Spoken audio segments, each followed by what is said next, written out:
YouTube. It's your boy Cash Turner. Y'all now tuned into my channel, KashTurnerTV. It's been quite a long time since we last checked in on Bobbi Althoff. Around a year and a half ago, I actually declared her the biggest industry plant I had ever witnessed hit the podcast scene. Hi guys, welcome to the Really Good Podcast with your host Bobbi Althoff. Basically, this woman came out of nowhere and had some huge guests like They was Drake, also kind of Mark saying, Cuban, some people and were other saying like she celebrities on her took show Funny that she Marco's dubbed the Really Good Podcast. I think my mom named me after a lawyer, which always kind of like rubbed me the wrong way.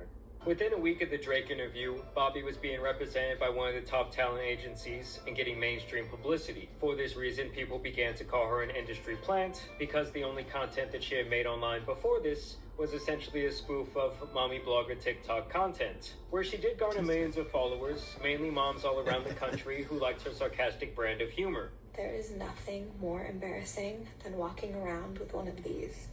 Everyone knows how I got there. You know what you did. She claims that she parlayed this TikTok career into another career in podcasting after she offered her followers $300 if they could get a celebrity to come onto her podcast. There's like a finder's fee, right? You say, if you get a celebrity, I will pay you $300. Yeah.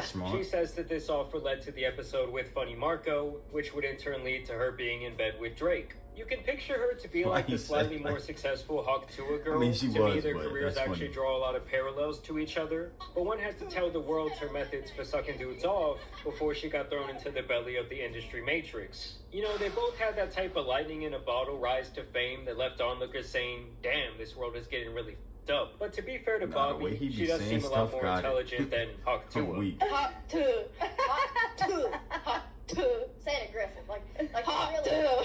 Whatever happened to that chick, by the way? Anywho, I'm gonna go to bed, and I'll see you guys tomorrow. I guess she's still asleep. And with Bobbi having such an astronomical rise to fame in such a short period of time, and the fact that most people felt like she was directly biting her entire deadpan comedic style from Funny Marco himself, she started to get a lot of ridicule online. I don't think it helped that she missed her son's birthday party to be there in bed with Drake that day. You know, I flew all the way here. You did. I really do appreciate on my daughter's first birthday. I wasn't going to bring that up. Mm-hmm. You missed your daughter's first birthday. To be here. I've got this dream. That's tough. And you're all in it. Let's hear it. With Wells Fargo Premier, a team can... Dark. Regret that you'll never be able to undo. Yeah. Horrible parenting. Something people thought was a joke at first, as it was her brand to be dry and sarcastic, but now it's been revealed that she was being totally serious. The other thing was, when she was doing these interviews, she would constantly be making passes at these men, asking them if they would sleep with her, or if she was their type. I never really watched none of her interviews, so I don't, that's crazy. I don't even know. I'd do it. Thank you. He said, I'll do it. Would you date someone that It's looks not like like me? it's forced. Something that is not only strange to do as an interviewer, but also it got even more wild when people found out that she was still married. Strangely enough, the dude would actually file for divorce the very same month the Drake podcast came out, which led to quite a bit of speculation online. I'd do it. One thing I will say is that she was way ahead of her time when it came to the Drake mistreatment, deleting their interview right after it started going viral, and hating at his concert.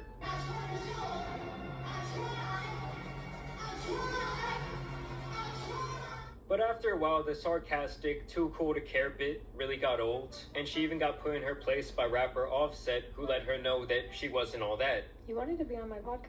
Why you keep saying that, Kevin? That shit, man. I honestly didn't even want to do this shit. I don't fucking do interviews. You heard me. You already told me. You looked me up. I'm walking out on bullshit. I'm fucking with you because they're making me. As a matter of fact, he cooked the hell out of her. You need a little bit of seasoning. You ain't got no seasoning, man. You like a plain piece of chicken just on the thing. You pull it off, and then you serve the dish. You need some motherfucking seasoning, man. You can leave now. This is my hotel. I paid for this motherfucker. You can leave now. And then she changed her Nah, purple Seth look, was and she went on whining. a show with Keke Palmer, and right there she got accused of being an industry plant right to her face. I You're not an know. industry plant, right? I am, but You do feel kind of planty. We do have the same manager, so is this? I know. Isn't that planted? crazy? It feels a bit planty. This is definitely You got like you got Liz. here in 5 minutes. It took me 20 years. Hey, it has been a minute. what I think industry plan is. It's like somebody that has been like, that is tied to someone else in the industry and uses those connections to capitalize, and they like have zero talent. I'm not an anythinger. I don't have any talent. And then people started to say that she was trying to manufacture moments. She had Ryan Garcia chasing her around the room like they were on the playground.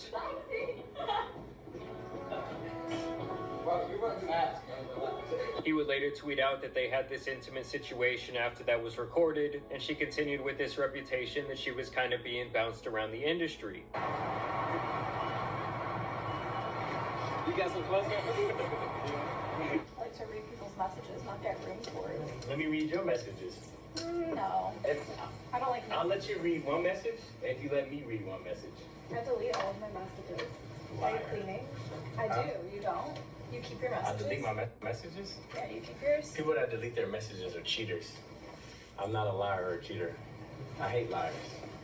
And I feel like relevancy-wise, she kind of just came and went, and honestly, Hawk Tuah kind of took her spot online. Nowadays, Bobbi's channel and TikTok are mainly inactive, and the last couple of podcasts only garnered a small percentage of what she was averaging only a year ago. And I actually put myself through absolute agony by watching over an hour of Bobbi being interviewed by Forbes and Wired magazine. Bobbi Althoff, the deadpan podcast host America can't get enough of. Wow, a whopping 10K views. America just can't get enough. Obviously, her publicist got her this opportunity, as a lot of celebrities and online talent alike do this type of thing so they can still try and seem relevant to their sponsors and other people kind of pouring money into their careers. A lot about Bobbi for the good and the bad. And after listening to her come-up story actually doesn't sound that outrageous to me. For a few years before, I was on TikTok, just doing brand deals, posting. But she is honestly just not very likable. Coming up, she claims that she was posting 5 to 10 TikToks per day for years, where she routinely raked in millions of views, followers, and hundreds of thousands of dollars per year.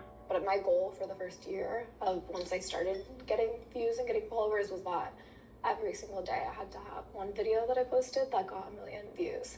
So I would keep trying and trying and trying. Now, using the Wayback Machine, I can see that her numbers do pretty much align with her story, but I do still think that after the Drake podcast, they really tried to make her this big thing, and it just kind of burnt out and then fell flat on its face for the same reason that industry plants in the music sector never stay hot, because the fans they garner are so incredibly generic and fickle that they would just move on to the next trend like nothing. And one thing I did find very interesting in these interviews was the insistence that she has always been driven by wanting to be famous. Crazy. I've always wanted to act or have some type of leg in Hollywood, kind of. So I felt, my family always says that if anybody in our family was going to end up where I ended up, it would be me, because I was the most driven towards that. And even more by wanting to be rich. How'd you become an influencer? Hey, this is Russell Brunson, and in a couple days, I am doing a crazy, exciting, fun, unique event. Or creator? Just wanting to make money. She even says that the only reason she did podcasting and TikTok in the first place was because she saw how much money other people made doing it and got motivated. Mentally decided that she made like at least $300 a year on her podcast alone, and I was like, that's what I need to do next. Like, I need a podcast. And for someone who loves money so much, she seems incredibly lazy about her job. Multiple times she brags about the fact that she goes into her podcast doing little to zero research on her guests that day. And what is your interviewing technique? Just no research, show up, and ask questions. I was researching how he interviews people, and I was like, oh God, this is a lot of work. Let me just go in there and know nothing. It's a lot of work. It's so much work. Keep in mind, she's doing this in the face of 2 career journalists who do not look very amused. Is the notebook just for show? Because you kind of have it open and then paper on top of it. This is just my method. It's okay. This is my method. I'm a journalist, so I have my method. I was making around like $250 to $300 a year. 1,000. Yeah. From brand deals on TikTok. Wow. And 250 is great and all, but it's hard to come up with content with just me every day. $250,000 a year as an annual income is great and all. Yeah, it is great. It's great. Yeah, she's out here making $300,000 per year. Sound like a minimum wage job at Sonic, which I don't think is a winning strategy for gaining public favor. To me, above all else, it really just seems like there's really no passion in anything Bobbi does, and it's all strictly for the money or the clout, which in some fields can definitely work, but not in the entertainment the industry. I hope I go from D-list to A-list. That's my goal in 10 years. From D-list to A-list. Yes. She still insists over and over, though, that she would be fine going back to a job at Jersey Mike's. At the end of the day, if I had to go back and work at Jersey Mike's again to support myself, I'll make your sandwich for you. Yeah, I'm calling absolute bullshit on that, okay? She wasn't even cool with 300,000. And during these interviews, both of the interviewers indirectly question her rise to fame and make allusions to the idea that someone in the background pulls a lot of strings for her. What do you think is your appeal? Why do you think you became a thing? I'm not sure. I don't know. Why are you looking at me like that? Well, early on, I was like, is that a joke? Like, what is an industry plant? You guys, Right. I would just play into it because I was like, there's no way people actually think that. But then I realized, like, what people actually People think actually, that. no, I did my reading, they actually think They that. really do. And I think that it makes sense. Like, from an outside looking in perspective, I can see why they would think that. Basically, it seems like nobody's buying her story, and at one point she even cries over the hate that she receives online. Sometimes it's just constructive criticism. It can be a little mean, but yeah, it doesn't bother me too much. Other than that, when it comes to Bobbi, there were these pictures of men carrying her out of the club. Someone put together that she was allegedly dating this NFL player based on one of her posts, and then she got totally embarrassed when this dude did not want to claim her like that, denying the allegations on Twitter after they caught his ass in 4K. I mean, truly, there's nothing much worse than when you think you were in a full-blown relationship with someone, and it turns out they were hiding your ass the whole time or really don't want anything to do with you like that publicly. And so now she's been on TikTok crying. Just like hard to imagine finding someone who is truly good for you. It's hard to imagine there's a world where there's like someone who's actually meant for you. I mean, talk about a turn of events. She was online talking about it's time for her hoe phase. So what you doing for these 2 years? You gonna be a hoe? I have to do a hoe. Yeah, maybe. Maybe I will. Oh no, you said you married young. Yo, that was you mad have your blunt. 2 kids already and you're divorced. Isn't that what divorced people do after that? I'm crying. Sleep around and have fun. And now she's recording herself tearing up on camera. And I got lonely, met a guy around Thanksgiving. And I think things moved really fast. I don't know, I thought it was fucking fate. Clearly it wasn't. It was really sweet. It had raised the bar. Yeah, I hate when girls go on Instagram and TikTok and all that and go on their rants and just start wilding. Like, bro, you would think they on the phone talking to their bestie. They just be like, baby, tweaking. Which sometimes sucks because then it's like, fuck. I didn't want the bar to be raised at all. Dating is just hard, you guys. Like, I'm here to tell you right now, we don't care. Let me tell you, we don't care.